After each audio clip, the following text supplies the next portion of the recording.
देखो यहाँ पर एक प्रश्न आता है पेपर में, जैसे फंगल ग्रोथ, यानी जो कवक होते हैं उनकी वृद्धि कैसे होती है। तो जो कवक होते हैं ना, जैसे ब्रेड के ऊपर तुमने देखा होगा कि जो ब्रेड के ऊपर जो कीड़े मकोड़े लग जाते हैं वो फंगस होते हैं। तो वो जो फंगस होते हैं कैसे लगते हैं, वो फंगस इसलिए लगते हैं जब उन्हें ना मॉइस्चर वाली जगह रखा जाता है, यानी नमी वाली जगह, यानी वार्म कंडीशन, थोड़ा गर्म और नमी वाली जगह रखा जाता है, तो ये तेज़ी से ग्रो करते हैं। पेपर में एक नाम आता है कि एक का नाम बताओ, तो उसका नाम लिखेंगे राइजोपस। राइजोपस जो होता है ये एक फंगस होता है, याद रखना है। अच्छा, ये लिखा है ह्यूमिड कंडीशन, यानी जो ये जो राइजोपस होता है ना, इसको नम्र आर्द्रता वाला मौसम चाहिए तो ये जिंदा रहता है। अगला प्रश्न है कि डीकम्पोजिशन रिएक्शन और कॉम्बिनेशन रिएक्शन, याद है एक होता है संकलन अभिक्रिया, मतलब एक होता है संकलन अभिक्रिया जिसे बोलते हैं कॉम्बिनेशन रिएक्शन। इसमें हमने पढ़ा होगा कि इसके अंदर दो या दो से ज़्यादा रिएक्टेंट मिलकर एक सिंगल प्रोडक्ट बनाते हैं, ठीक है। तो पेपर में ऐसे आपको दो दे देगा, हाइड्रोक्लोरिक एसिड और ये अमोनिया दे देगा NH3।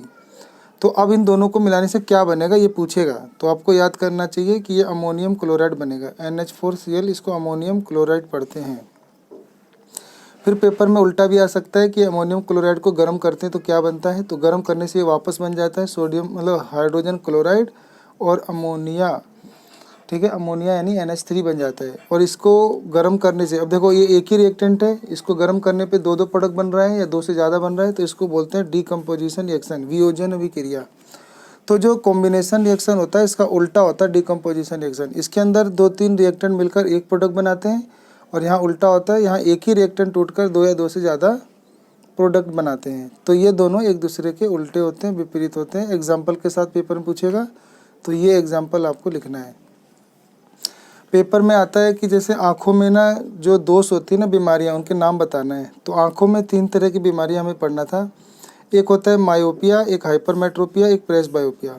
मायोपिया का दूसरा नाम है नियर साइटेडनेस यानी निकट दृष्टि दोष, हाइपरमेट्रोपिया का फार साइटेडनेस यानी दूर दृष्टि दोष, और प्रेसबायोपिया को हिंदी में बोलते हैं जरा दूरदृष्टिता। अच्छा, नियर साइटेडनेस में क्या होता है ना कि व्यक्ति को पास की चीज़ें तो साफ दिखाई देती है लेकिन दूर की चीज़ें नहीं दिखाई देती। और फार साइटेडनेस में उल्टा होता है, इसमें दूर की चीज़ें दिखाई देती है लेकिन पास की चीज़ें दिखाई नहीं देती। और जो जरा दूरदृष्टिता होता है, ये क्यों होता है कि इसके होने का कारण ये होता है कि जो आँखों का जो क्रिस्टलीय लेंस होता है ना, उसके लचकपन में कमी आना, और इसका कारण होता है जो सिलियरी मसल्स होते हैं ना, पक्षवायु पेशियाँ, उनका दुर्बल, वीक हो जाना। तो सिलियरी मसल्स के दुर्बल हो जाने से या क्रिस्टलीय लेंस के लचीलेपन में कमी आने से प्रेसबायोपिया हो जाता है। प्रेसबायोपिया को ठीक करने के लिए हमें ना ऐसा चश्मा पहनना पड़ता है जिसमें बाईफोकस लेंस का प्रयोग किया जाता है। ऊपर नीचे दोनों ऐसा लेंस यूज किया जाता है, इसमें ऊपर नीचे दोनों यूज होता है। ऊपर वाला होता है आपका अवतल, नीचे वाला होता है उत्तल। अवतल जो होता है ये दूर की चीज़ों को दिखाने का काम आता है, और नीचे वाला उत्तल होता है ना, वो पास की चीज़ दिखाता है। तो ऊपर कॉनकेव यूज होता है और नीचे कॉन्वेक्स यूज होता है, ठीक है। आगे समझ में आता है। अच्छा, ये भी ध्यान रखना है कि जो प्रेसबायोपिया होता है यानी जो नियर साइटेडनेस होता है, निकट दृष्टि दोष, इसके होने के क्या कारण है, पेपर में पूछ लेता है। तो इसके होने के जो 2 कारण हैं वो ये होते हैं। ये ना हमारा मायोपिया होता है, ये देखो मायोपिया होने के ना 2 कारण होते हैं। पहला लिखा है एक्सेसिव कर्वेचर ऑफ द आई, मतलब आँखों की लेंस की वक्रता का बढ़ना। दूसरा होता है इलोंगेशन ऑफ आई बॉल, मतलब आँख में नेत्र गोलक का बड़ा होना।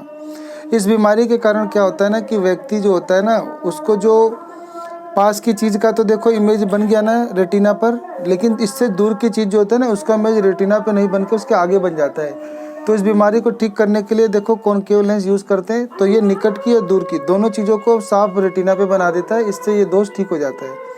इसी प्रकार एक हाइपरमेट्रोपिया होता है, जल्दी जल्दी बता रहा हूँ।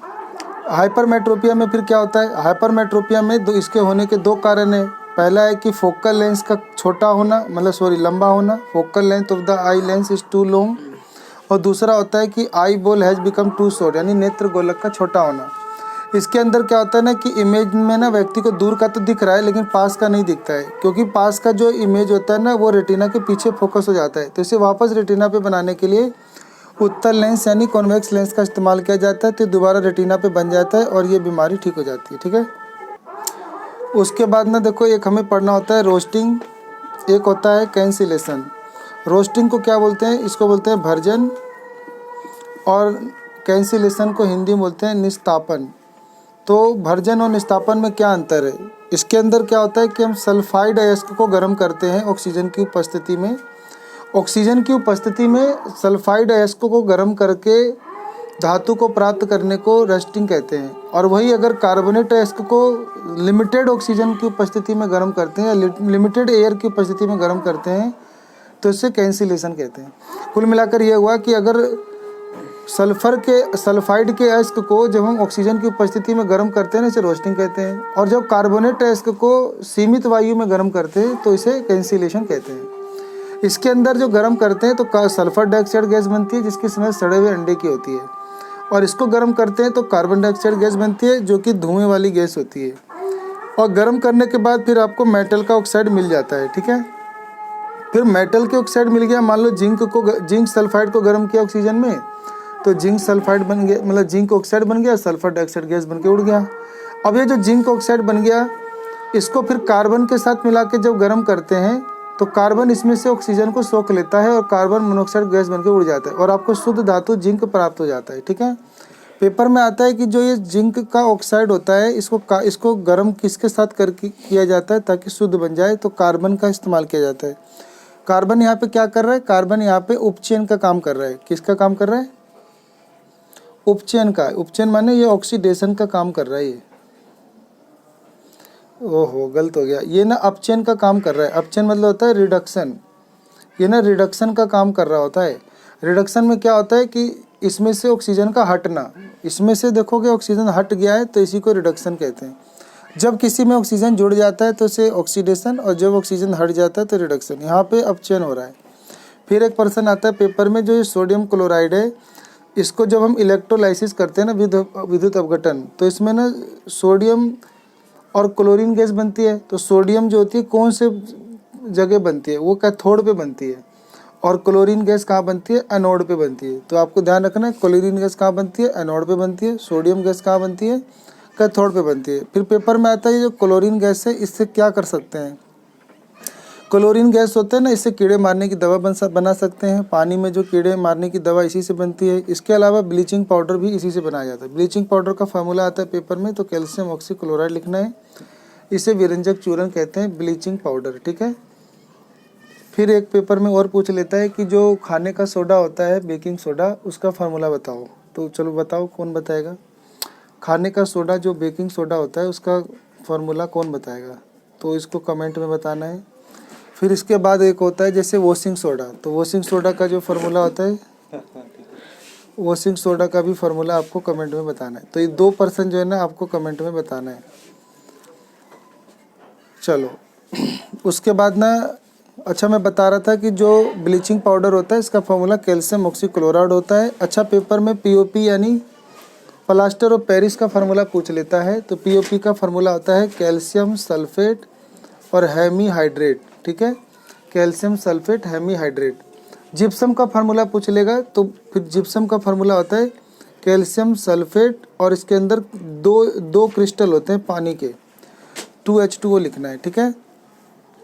अच्छा ये कॉपर सल्फेट है, पेपर में आया था कॉपर सल्फेट है, उसके अंदर हमने Ag मिला दिया। Ag मतलब होता है चांदी मिला दिया, अर्जेंटम सिल्वर मिला दिया, सिल्वर को Ag से लिखते हैं। अगर कॉपर सल्फेट में सिल्वर मिलाते हैं तो क्या रिएक्शन होता है? तो कोई रिएक्शन नहीं होता है। लेकिन सिल्वर नाइट्रेट में कॉपर मिलाएंगे तो कॉपर नाइट्रेट बनेगा और सिल्वर अलग हो जाएगा। तो इसका कलर होता है, मतलब जो सिल्वर नाइट्रेट होता है कलर लेस होता है। जब इसको कॉपर मिलाते हैं तो कॉपर नाइट्रेट की वजह से इसका कलर ब्लू हो जाता है, ये भी ध्यान रखना है। अच्छा यहाँ पे सिल्वर ने कॉपर को अलग कर दिया, लेकिन कॉपर ने सिल्वर कॉपर को अलग नहीं कर पाया, लेकिन यहाँ पे कॉपर ने सिल्वर को अलग कर दिया। वो इसलिए कर दिया, क्यों कर दिया? क्योंकि जो कॉपर होता है ना वो सिल्वर से ज़्यादा रिएक्टिव होता है। तो एक रिएक्टिविटी सीरीज बताई थी, काशीनाथ का माली आलू ज़रा फीके पकाता है, कुछ हल्दी और अजवाइन मिलाता है, ठीक है।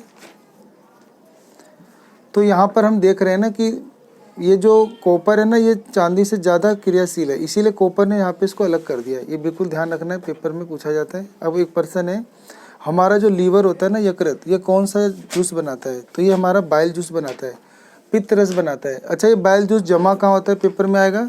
तो ये गैल ब्लेडर में जमा होता है, ठीक है। कहाँ जमा होता है? गैल ब्लेडर यानी पित्ताशय में जमा होता है, ठीक है।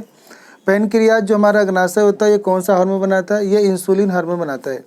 अगर हमारे शरीर में ना इंसुलिन हार्मोन की कमी हो जाती है ना, तो फिर हमें डायबिटीज नामक रोग हो जाता है। याद रहे, डायबिटीज का रोग हो जाता है।